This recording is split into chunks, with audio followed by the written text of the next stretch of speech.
नमस्कार दोस्तों, आज हम एक अद्भुत आत्मा और विचारक एनी बेसेंट के जीवन और कार्य के बारे में चर्चा करेंगे।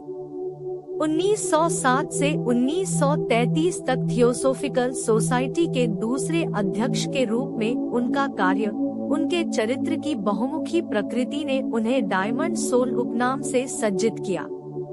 यहाँ हम जानेंगे उनके विचारशीलता, शिक्षा और मानव स्वतंत्रता के प्रति उनके समर्थन की कहानी, जिसने उन्हें एक प्रसिद्ध वक्ता, लेखिका और मार्गदर्शक बना दिया। चैनल को सब्सक्राइब करें ताकि आप इस अद्वितीय आत्मा के जीवन से जुड़े और नए विचार प्राप्त कर सकें। चलिए इस आध्यात्मिक यात्रा में हम साथ बढ़ते हैं। एनी वुड की स्वतंत्र सोच यात्रा। 1 अक्टूबर 1847 को जन्मी एनी वुड ने इंग्लैंड, जर्मनी और फ्रांस में निजी शिक्षा प्राप्त की। शुरू में एक धर्मनिष्ठ ईसाई होने के कारण उन्होंने 20 साल की उम्र में सिप्सी, लिंकनशायर के पादरी रेव फ्रैंक बेसेंट से शादी की, जिससे उनके बेटे आर्थर डिग्बी और बेटी माबेल का जन्म हुआ। हालांकि एक गहन आध्यात्मिक जागृति ने उन्हें विभिन्न ईसाई सिद्धांतों पर सवाल उठाने के लिए प्रेरित किया। जिनराज दास ने बाद में टिप्पणी की कि उनकी चुनौती अविश्वास का कार्य नहीं थी, बल्कि विश्वास करने और समझने दोनों के लिए एक गहन आध्यात्मिक खोज थी। 1872 में ईसाई परंपराओं को तार्किक रूप से समेटने में असमर्थ एनी एक स्वतंत्र विचारक बन गई। सच्चाई के प्रति उनके जुनून से प्रेरित इस साहसिक कदम ने उनकी सामाजिक प्रतिष्ठा को धूमिल कर दिया, जिसके परिणाम स्वरूप उन्हें अपने पति और छोटे बेटे से अलग होना पड़ा। बिना किसी डर के 1879 में उन्होंने वैज्ञानिक अध्ययन करते हुए लंदन विश्वविद्यालय में मैट्रिक पास किया। हालांकि प्रचलित लैंगिक पूर्वाग्रहों के कारण इसमें बाधा उत्पन्न हुई। 1874 में नेशनल सेक्युलर सोसाइटी में शामिल होकर एनी सांसद चार्ल्स ब्रैडलॉफ के साथ स्वतंत्र विचार और कट्टरपंथी आंदोलनों में सक्रिय रूप से शामिल हुई। साथ में उन्होंने नेशनल रिफॉर्मर का सह-संपादन किया और उन्होंने 1874 से 1888 तक कई राजनीतिक और स्वतंत्र विचार प्रकाशन लिखे। इस अवधि के दौरान उनके पति उनके अपरंपरागत विचारों के कारण माता-पिता के रूप में उनकी फिटनेस पर विवाद करते हुए उनकी कस्टडी हासिल करने के लिए चले गए। बेटी, जिससे एनी को गहरा दुख हुआ। फिर भी जैसे जैसे बच्चे बड़े हुए, वे अपनी पथ प्रदर्शक मां के समर्पित प्रशंसक बन गए। एनी बेसेंट का प्रभाव श्रमिक और समाजवादी आंदोलनों तक बढ़ा और उन्होंने फैबियन सोसाइटी और सोशल डेमोक्रेटिक फेडरेशन में सक्रिय रूप से भाग लिया। विशेष रूप से हर्बर्ट बरोज के साथ उनके सहयोग से अभूतपूर्व मैच गर्ल्स हड़ताल का सफल समाधान हुआ, जो सामाजिक न्याय के प्रति उनकी अटूट प्रतिबद्धता को दर्शाता है। स्वतंत्र विचार के निराशावादी स्वर से निराश होकर श्रीमती बेसेंट अध्यात्मवाद और सम्मोहनवाद में डूब गई। द रिव्यू ऑफ रिव्यूज के संपादक W.T. स्टीड ने अपनी मैडम ब्लावात्स्की की द सीक्रेट डॉक्ट्रिन को समीक्षा के लिए भेजा। जैसे ही उसने खुद को इसके पन्नों में डुबोया, एक गहन रहस्योद्घाटन ने उसके दिमाग को रोशन कर दिया। HP के साथ दर्शकों की तलाश। ब्लावात्स्की के अनुसार उनकी मुलाकात एक परिवर्तनकारी क्षण थी, जिसने उन्हें धर्मनिरपेक्षता से दूर कर दिया और उनके समाजवादी विचारों को नरम कर दिया। एक नए ज्ञान को ग्रहण करते हुए उन्होंने अपनी ऊर्जा को वैश्विक सेवा की ओर पुनर्निर्देशित किया और सार्वभौमिक कानूनों के अनुरूप सामाजिक मुद्दों को उनकी जड़ों से संबोधित किया। Theosophical society. एनी बेसेंट 21 मई 1889 को थियोसोफिकल सोसाइटी की एक समर्पित सदस्य बन गई। उन्होंने खुद को HPB के साथ जोड़ लिया और राष्ट्रपति संस्थापक कर्नल H.S.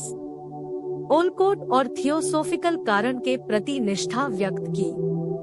वह थियोसोफी की एक प्रमुख वकील के रूप में उभरी और उन्होंने ओजस्वी भाषणों और लेखों के माध्यम से अपनी प्रतिभा का प्रदर्शन किया। 1893 में उन्होंने शिकागो में विश्व धर्म संसद में थियोसोफिकल सोसाइटी का गर्व से प्रतिनिधित्व किया। 1893 में एनी बेसेंट एच.एस. कोट के साथ एक व्यापक दौरे पर भारत पहुंची। भारतीय दर्शन की उनकी स्पष्ट प्रस्तुति देश की आध्यात्मिक विरासत के प्रति वास्तविक आकर्षण के साथ मिलकर थियोसोफी के लिए रूढ़िवादी ब्राह्मणों का समर्थन प्राप्त किया। विशेष रूप से उन्होंने भारत में विशेषकर हिंदुओं के बीच धार्मिक जीवन को बदलने में एक महत्वपूर्ण भूमिका निभाई और एक अमिट छाप छोड़ी। महिलाओं के उत्थान की अथक समर्थक बेसेंट ने लगातार सामाजिक परिस्थितियों में आमूलचूल परिवर्तन की वकालत की। सामाजिक परिवर्तन के आह्वान के बावजूद उन्होंने कभी भी भारतीय महिलाओं के सहज आध्यात्मिक स्वभाव को बदलने की कोशिश नहीं की, जिसकी वह प्रशंसा करती थी।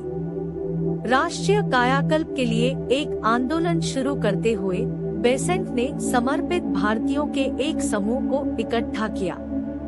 1898 में सावधानी पूर्वक योजना बनाने के बाद उन्होंने बनारस, अब वाराणसी में सेंट्रल हिंदू स्कूल और कॉलेज की स्थापना की। इसके बाद उन्होंने लड़कियों के लिए सेंट्रल हिंदू स्कूल की शुरुआत की। विदेशों से थियोसोफिस्टों द्वारा समर्थित इस कॉलेज का उद्देश्य छात्रों के दिल और दिमाग में भारत के अतीत के गौरव को स्थापित करना था। डॉक्टर भगवान दास, गोविंदा दास, ज्ञानेंद्र नाथ चक्रवर्ती, उपेंद्र नाथ बसु, I.A. गुरटू और P.K. तेलंग सहित उल्लेखनीय व्यक्तियों ने मानद क्षमता में उनके साथ सहयोग किया। अंततः यह कॉलेज हिंदू विश्वविद्यालय के केंद्र में विकसित हुआ। 1921 में भारतीय शिक्षा में उनके योगदान की स्वीकृति में एनी बेसेंट को प्रतिष्ठित डॉक्टर ऑफ लेटर्स की डिग्री प्राप्त हुई। 1918 में स्काउट्स के रूप में भारतीयों की उपयुक्तता पर लॉर्ड बेडन-पॉवेल के विचारों को चुनौती देते हुए बेसेंट ने भारतीय स्काउट आंदोलन की स्थापना की। सांस्कृतिक पहचान की अनूठी अभिव्यक्ति में लड़कों ने भारतीय पगड़ी पहनी। आंदोलन की सफलता को पहचानते हुए बेडन-पॉवेल ने इसे वैश्विक स्काउट आंदोलन में एकीकृत किया और बेसेंट को भारत के मानद स्काउट आयुक्त के रूप में नियुक्त किया।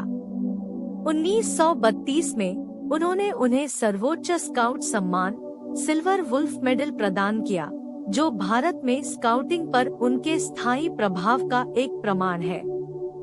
11/12 दोपहर के 2:01 अपराजिता 1907 में कर्नल H.S. ओलकोट के निधन के बाद एनी बेसेंट ने थियोसोफिकल सोसाइटी के दूसरे अंतर्राष्ट्रीय अध्यक्ष की भूमिका निभाई और 1933 में अपने निधन तक इस पद पर बनी रही। एक शौकीन यात्री श्रीमती बेसेंट ने पूरे यूरोप, संयुक्त राज्य अमेरिका में बड़े पैमाने पर यात्रा की।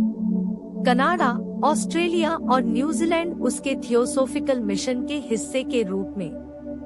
उनके दुर्जेय संगठनात्मक कौशल थियोसोफी को व्यावहारिक बनाने, कार्रवाई के मंत्र को मूर्त रूप देने के लिए समर्पित थे। उनके नेतृत्व में सोसाइटी ने महत्वपूर्ण विकास का अनुभव किया। उनकी अध्यक्षता के दौरान अपने शुरुआती 11 खंडों या राष्ट्रीय सोसाइटी से 36 तक विस्तार किया।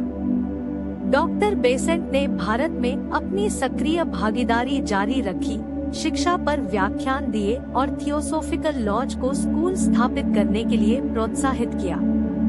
विशेष रूप से उन्होंने महिलाओं को सार्वजनिक जीवन में भाग लेने से रोकने वाले प्रचलित मानदंडों को चुनौती देते हुए आंदोलन में महिलाओं को शामिल करने की मांग की। जीवन के रहस्यों और ब्रह्मांड में डॉक्टर बेसेंट की गहन अंतर्दृष्टि को उनके प्रभावशाली कार्यों में अभिव्यक्ति मिली, जिसमें ए स्टडी इन कॉन्शियसनेस भी शामिल है, जिसे कुछ विश्वविद्यालयों में पाठ्य पुस्तक के रूप में उपयोग किया जाता है। गूढ़ ईसाई धर्म एक महत्वपूर्ण योगदान, एक ऐतिहासिक दस्तावेज माना जाता है जिसने ईसाई धर्म की वास्तविक समझ को फिर से जागृत किया। दुनिया के महान धर्मों की उनकी व्यापक खोज 7 महान धर्म पुस्तक में प्रस्तुत की गई है, जिसमें प्रत्येक की मूल शिक्षाओं को समाहित किया गया है। 1905 में भगवद गीता के उनके अंग्रेजी अनुवाद का पहला संस्करण प्रकाशित हुआ था। डॉक्टर बेसेंट एक व्यावहारिक रहस्यवादी, अपने जीवन और कार्यों दोनों में उच्च आदर्शवाद और वास्तविक धार्मिक जागरूकता का प्रतीक थी, जो एक दुर्लभ संयोजन था। 1908 में उन्होंने थियोसोफिकल ऑर्डर ऑफ सर्विस की शुरुआत की, जिसमें सदस्यों को उन सभी की सेवा में प्यार करने वाले सभी लोगों का संघ के आदर्श वाक्य के साथ एकजुट किया गया। अड्यार के प्रति डॉक्टर बेसेंट की प्रतिबद्धता के कारण 1908 के बाद से इसके मुख्यालय संपत्ति का विस्तार हुआ। वैश्विक थियोसोफिकल समुदाय के साथ घनिष्ठ संबंधों को बढ़ावा देने के लिए उन्होंने द अड्यार बुलेटिन की शुरुआत की, एक प्रकाशन जो 1929 तक चला।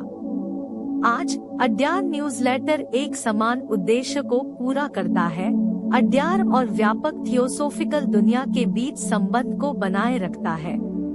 एनी बेसेंट और जे कृष्णमूर्ति।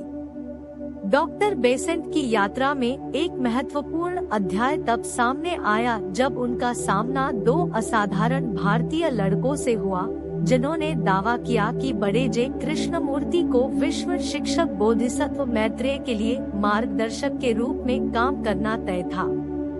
1910 में कार्यभार संभालते हुए उन्होंने कृष्णमूर्ति और उनके भाई की संरक्षकता संभाली और कृष्णमूर्ति को उनके असाधारण पद पर स्थापित करने के लिए काफी चुनौतियों का सामना किया। कृष्णमूर्ति की यादों में उन्होंने उत्प्रेरक के रूप में डॉक्टर बेसेंट की भूमिका के लिए आभार व्यक्त किया और इस बात पर जोर दिया कि उन्होंने कभी भी उनके कार्यों को निर्देशित नहीं किया। इसके बजाय उसका लक्ष्य उसे एक वैश्विक पुनर्योजी मिशन के लिए तैयार करना था। कृष्णमूर्ति को लोगों के साथ जुड़ने, बातचीत करने और चर्चाओं का नेतृत्व करने के लिए सक्रिय रूप से प्रोत्साहित किया गया। Order of the star in the east की स्थापना उनके द्वारा किए जाने वाले अनूठे कार्य को सुविधाजनक बनाने के लिए की गई थी।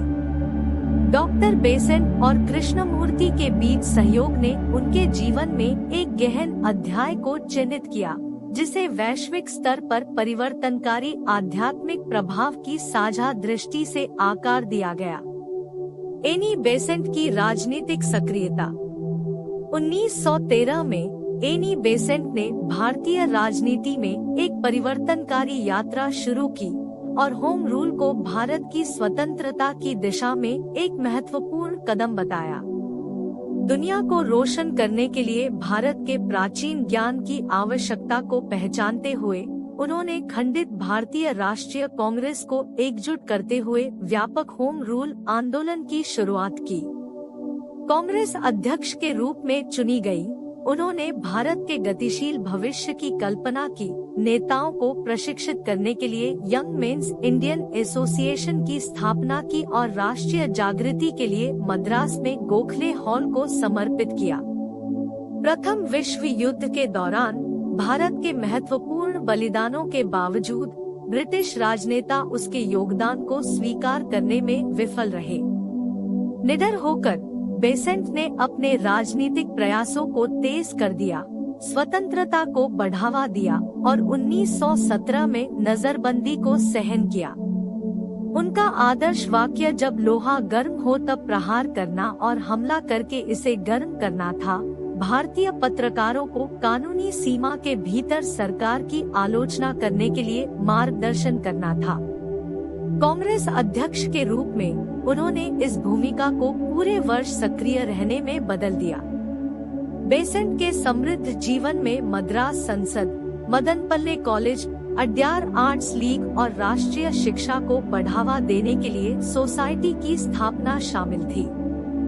गांधी जी की असहयोग योजना का विरोध करने के लिए विरोध का सामना करने के बावजूद वह राजनीतिक सुधार के लिए संवैधानिक तरीकों पर दृढ़ रही।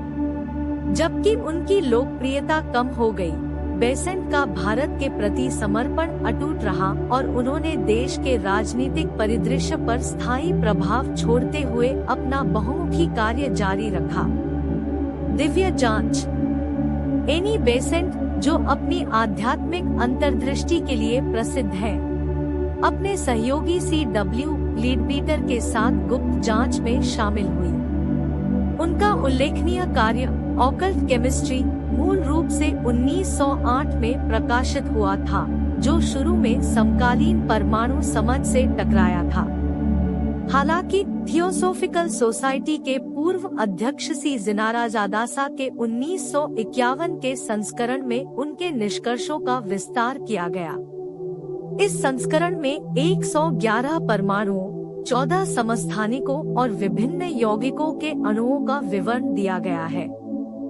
1970 के दशक के उत्तरार्ध में सैद्धांतिक भौतिक विज्ञानी डॉक्टर स्टीफन M. फिलिप्स ने बेसेंट और लीडबीटर के अध्ययनों पर दोबारा गौर किया और एक सुसंगत पुनर्व्याख्या की पेशकश की जो आधुनिक भौतिकी के साथ संरेखित है।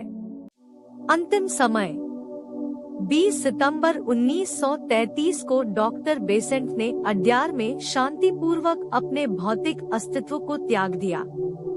थियोसोफिकल सोसाइटी और मानवता के लिए 26 साल समर्पित करने के बाद उनकी अध्यक्षता को समर्पित सेवा द्वारा चिन्हित किया गया था। उन्होंने इस दुनिया को एक योद्धा आत्मा के रूप में छोड़ दिया, जो उस जीवंत ऊर्जा को दर्शाती है जिसके साथ वह जी चुकी थी। उनके पूर्व सचिव श्री N. श्री राम ने हर प्रयास में डॉक्टर बेसेंट की अटूट निष्ठा पर जोर देते हुए एक भावभीनी श्रद्धांजलि लिखी। उन्होंने उस असाधारण चुंबकत्व के बारे में बात की जिसने उसे घेर लिया था, एक रोशन ऊर्जा जो उसे दिन के अंत में भी उतनी ही तरोताजा रखती थी जितनी शुरुआत में।